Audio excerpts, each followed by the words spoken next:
Good evening everyone. Welcome back ulit sa aking channel. No? Ngayon, pag-usapan naman natin yung mga mood swings, anxiety, at saka yung isama na natin yung attitude demeanor ng isang taong may hyperthyroidism at hypothyroidism. Totoo bang nakakaapekto sa ugali o sa pananalita, sa action ng isang individual ang pagkakaroon ng thyroid problem? O tara, pag-usapan na natin to. Kung ako tatanungin nyo, base na rin sa mga research, sa mga studies na yan, ang answer, yes. Pinagdaanan ko rin yan, no? Actually, nung hyperthyroid ako, unahin natin yung pinakasikat, yung anxiety. Noong hyperthyroid ako, yan, dumating yan, yung anxiety. Minsan, pakiramdam ko, nagsasalita lang ako na para akong natatakot, gulat na gulat. Tapos hanggang sa dumating din yung time na may kinakatakutan. Like, gantong nagsasalita ako, bigla na lang, parang, para ako nagugulat na wala namang dahilan, no? But again, kung titingnan natin yung root cause nun o yung trigger nun, hyperthyroidism ko, no? Affected talaga yon because hyperthyroidism, no, overactive ang ating thyroid gland. So affected dito ang ating fight and flight na madalas kong binabanggit, no, kahit sa mga nakarang video. Affected po talaga siya. The way kang mag-react, the way kang sumagot, ano pa, the way kang mag-isip. Affected po lahat yan. Minsan parang nakaganto ka lang, biglang pakiramdam mo, parang umuga parang lumindol Minsan may ganun tayong pakiramdam, no? Kasi nga, yung utak natin parang gising na gising tayo niya na parang any moment na may mangyari, kailangan gising ka. So, mataas ang ating adrenaline, no? Kaya parang ganun tayo. Tapos minsan, pagka tinawag ka ng professor mo o tinawag ka ng teacher mo, at ikaw may hyperthyroid at nasa verge ka ng ano no thyroid attack mo. Minsan pag tinawag ka, Mr. Juan de la Cruz, your answer. Minsan parang, sir, opo. Well, lahat naman tayo may anxiety. Lahat naman, kahit normal naman na tao, lahat naman tayo. Kasi yung anxiety, siya yung responde ng katawan natin, no, sa mga paparating na panganib. For example, nagbabasketball ka, tumalsik yung bola, papunta sa'yo, anong gagawin mo? Di syempre, kukunin mo, no? So, parang ganun yung simple explanation. Tapos, eto pa, isunod naman natin, pagdating sa anxiety, yung para kang laging may iniisip na hindi pa nangyayari, pero lagi mo nang iniisip.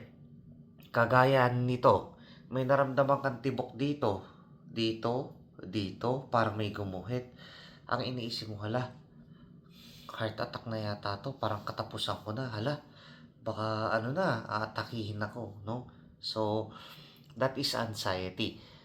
Kung mapapansin nyo, yung mga taong may hyperthyroidism, laging may kaakibat na propranolol o yung sikat na Inderal, no? Kasi yun nakakatulong din, hindi lang siya para sa kabog ng dibdib o sa palpitations, no?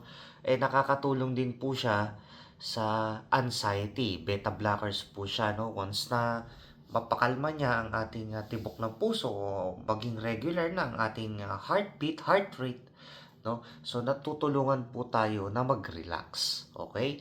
So ganun po 'yun. Kaya mapapansin nyo, yung ibang mga taong may mild anxiety binibigyan ng Inderal o propranolol, no? Yung iba, pag magpe-present sa stage at medyo talagang mataas yung anxiety, may mga nabasa ko noon, yung doktor ko din noon, nabanggit na nagbibigay sila noon. Lalo na kung medyo talagang mabigat yung gagawin niya. For example, declamation, no, minsan binibigyan sila noon, no, to relax, okay? So, you can perform well. May ganun sila explanation. Okay, kaya kung binigyan kayo ng propranolol o ng Inderal, i-take nyo. Kung isa sa umaga, isa sa hapon, i-take po natin ng naaayon. Okay? Kasi nakakatulong po talaga siya.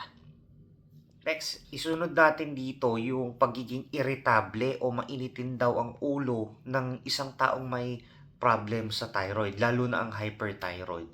Ang answer, yes. Ako nun, ramdam ko yung pagiging mainitin ng ulo ko nun, irritable.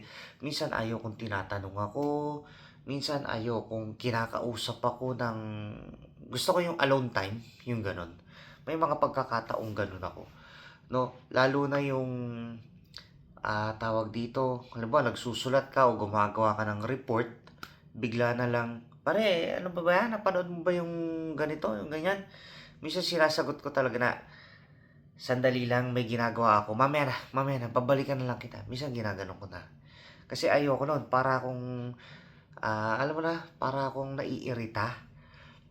Siguro kasi nga, yung pakiramdam natin, mainit, lahat mabilis eh. Nung hyperthyroid tayo, mabilis. Tapos, andyan yung, parang feeling ko madali ako ma-overwhelm. Parang feeling ko nagkakaroon ako ng sensory overload na tinatawag. Parang hindi ko lahat ma-digest. Hindi ko lahat maarok ng aking pangunawa. Parang ganun yung level ng pakiramdam ko nun. Kahit mga simpleng bagay. That's why, mas gusto ko minsan nun mag-isa. Okay? Gusto ko magtrabaho nun mag-isa. Gagawa ako ng report, ako na lang. Okay? Ayoko nung mga kung ano-anong kwentuhan pa. Basta may mga ganun akong pakiramdam nun. Tapos may pagkakataon din ako nun na maliban sa pagiging irritable o mainitin yung ulo, ang dali kong mapansin yung isang bagay na hindi naman kapansin-pansin. For example, may sinabi sa akin na, oh, alam mo naman pala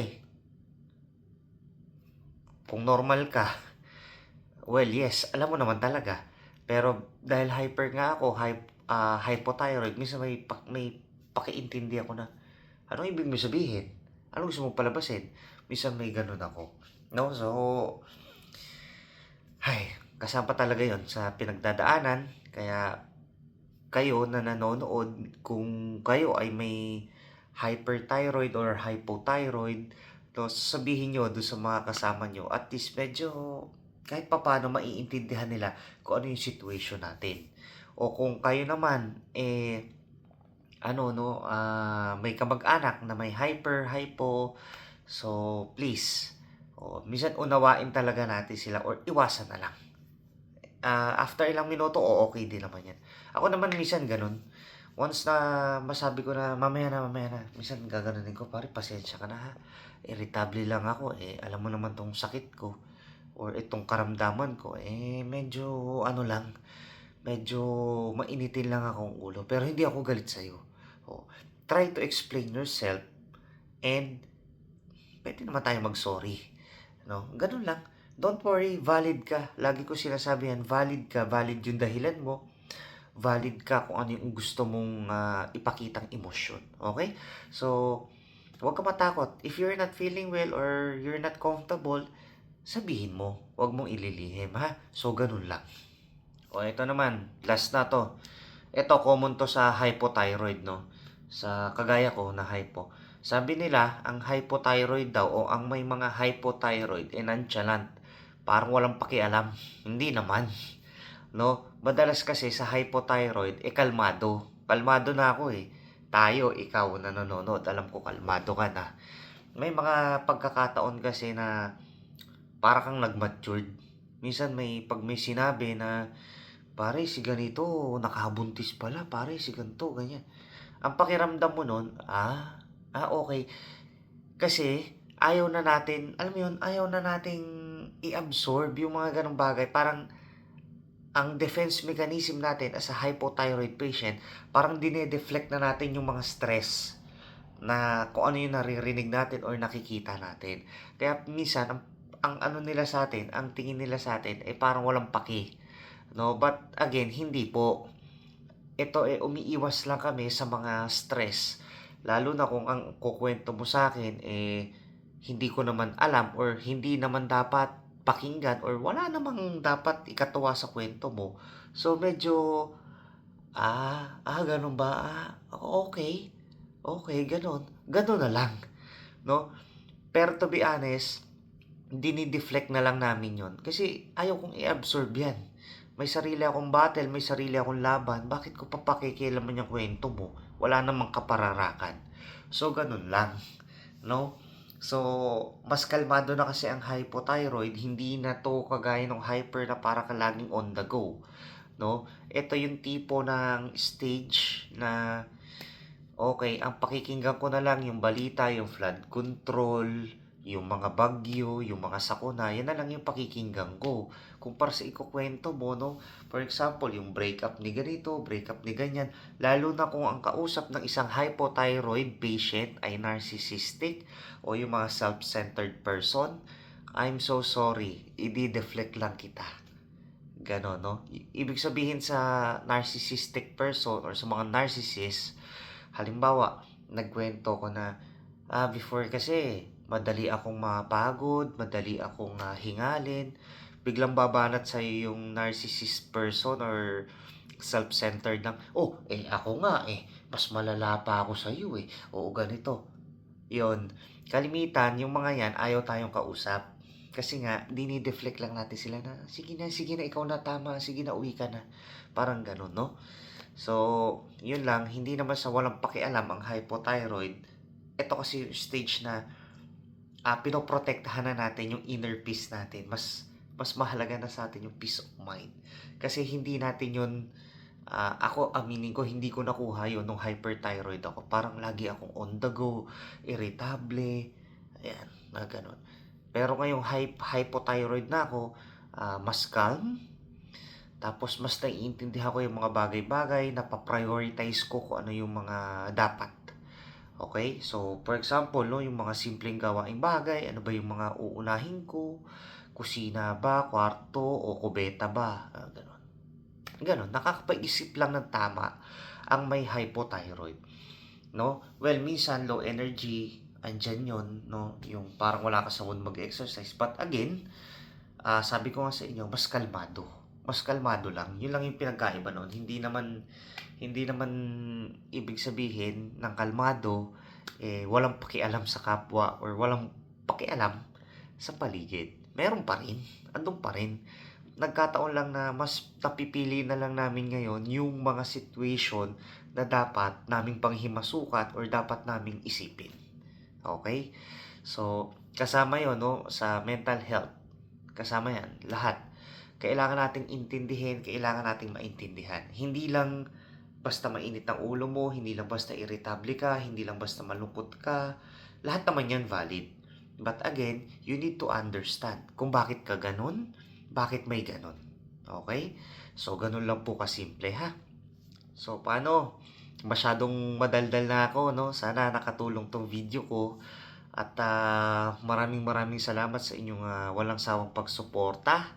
At naway maging maayos po tayong lahat. At naway mapanlabanan natin kung anong mga hamon natin dito sa buhay. So, paano? Ingat po tayong lahat at mabuhay po.